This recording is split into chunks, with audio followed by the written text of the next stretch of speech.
Hello అండి, అందరికీ నమస్కారం. Welcome back to our channel. ఈరోజు నేను సింపుల్ అండ్ టేస్టీ రెసిపీస్ చూపించబోతున్నాను. అదే పులిహోరలు అనమాట. 2 రకాల పులిహోరలు మీకు చేసి చూపించబోతున్నానండి. చాలా బాగుంటాయి టేస్ట్. ముందుగా అయితే నిమ్మకాయ పులిహోర ఎలా చేయాలో చూద్దాము. దీనికోసం ముందుగానే రైస్ ఉడికించి పెట్టుకోవాలి. ఆ రైస్లోకి సరిపడినంత సాల్ట్, అలాగే 2 నిమ్మకాయలు ఇలా రసం తీసేసి ఆ రసాన్ని ఇందులో వేసుకొని కలుపుకొని ఒక్కసారి టేస్ట్ చూడండి, పులుపు మరియు సాల్ట్ సరిపోయిందా లేదా అనేది. ఇప్పుడు స్టవ్ మీద ప్యాన్ పెట్టుకొని అందులోకి 2 to 3 table spoons of oil వేసుకోవాలి. ఇదే ఆయిల్లో మనం పల్లీలను వేసుకొని వేయించుకోవాలి. ఈ పల్లీలు అనేవి కలర్ చేంజ్ అయ్యేంత వరకు వేయించుకోవాలి. చూడండి, ఇలా కలుపుకుంటూ మీడియం ఫ్లేమ్లో పెట్టి వేయించుకోవడం వల్ల పల్లీలు అనేది ఈవెన్గా వేగిపోతాయి. అలాగే లోపల కూడా మంచి కలర్ అనేది వస్తుందండి. చూడండి, ఇలా వేగిన పల్లీలని మనం వేరే దాంట్లోకి తీసుకోవాలి.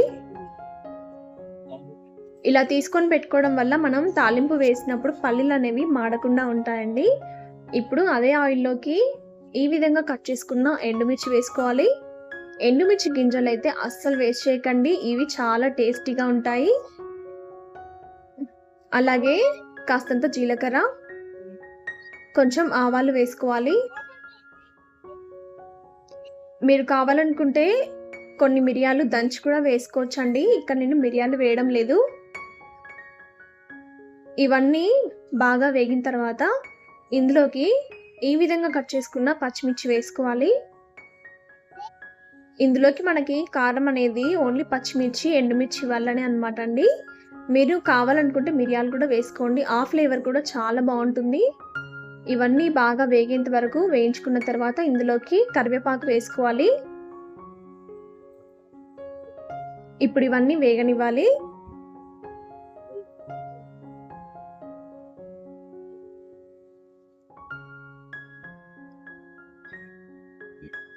ఇప్పుడు ఇందులోకి పసుపు వేసుకోవాలండి. కాస్తంత పసుపు వేసుకోవాలి. ఈ పసుపు అనేది పచ్చివాసన పోయేంత వరకు వేయించుకోవాలి.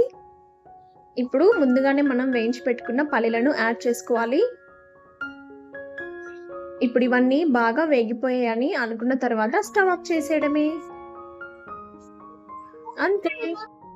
ఇలా చేసుకున్న తాలింపుని మనం ముందుగానే కలిపి పెట్టుకున్న రైస్లోకి వేసుకొని కలిపేసుకోవడమే. చాలా అంటే చాలా బాగుంటుంది టేస్ట్. తెలియని వారు పక్కాగా ట్రై చేసి టేస్ట్ ఎలా ఉందో చూడండి, మైమర్చిపోతారు. అంతే అన్నమాట, అంత టేస్టీగా ఉంటుంది. దీంట్లోకి ఆవకాయ పచ్చడి కానీ టొమాటో కర్రీ కానీ కాంబినేషన్ ఉంటే మాత్రం అద్దరిపోతుంది అన్నమాట. ట్రై చేయండి, ఎలా వచ్చిందో నాకు కామెంట్ చేయండి.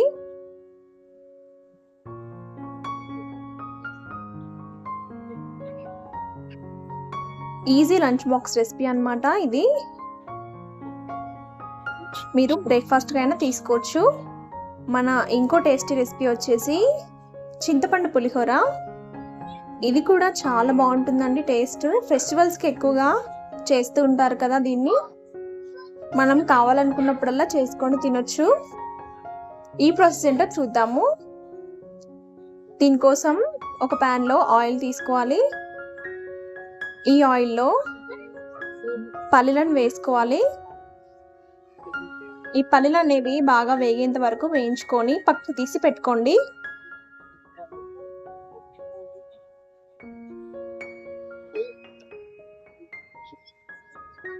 చూడండి, ఇలా వేగిన పల్లీలని ఒక బౌల్లోకి తీసి పక్కన పెట్టుకోవాలి. అదే ఆయిల్లోకి ఇలా తుంచుకున్న ఎండుమిర్చి వేసుకోవాలి. అలాగే ఎండుమిర్చితో పాటు జీలకర్ర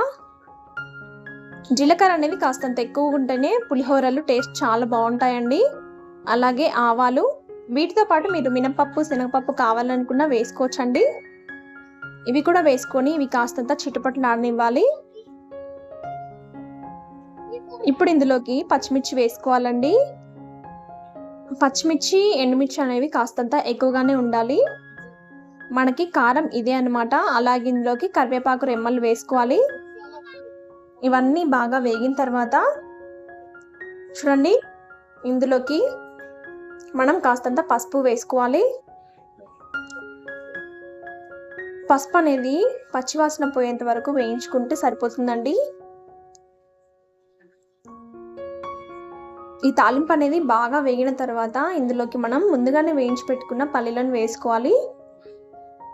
ఇవి కూడా కాస్తంత వేగిన తర్వాత మనం ముందుగానే నానబెట్టి పట్టుకున్న చింతపండు గుజ్జు అన్నమాట ఇది. ఈ గుజ్జును వేసుకోవాలి.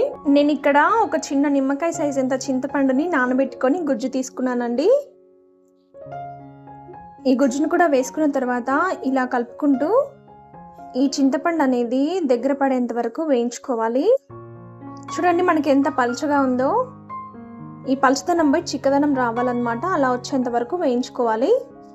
ఇప్పుడు ఇందులోకి రుచికి సరిపడినంత సాల్ట్ వేసుకొని కలుపుకొని బాగా మరిగించుకోవాలి. ఇది దగ్గర పడేంత వరకు మరిగించుకోవాలన్నమాట. చూడండి మధ్య మధ్యలో ఇలా కలుపుకుంటూ మరిగించుకోండి. చూడండి మనకైతే దగ్గర పడిపోయింది. ఇలా చిక్కబడేంత వరకు మరిగించుకుంటే సరిపోతుంది. ఇప్పుడు దీన్ని మనం ముందుగానే ఉడికించి పెట్టుకున్న రైస్లోకి కలిపేసుకోవాలి.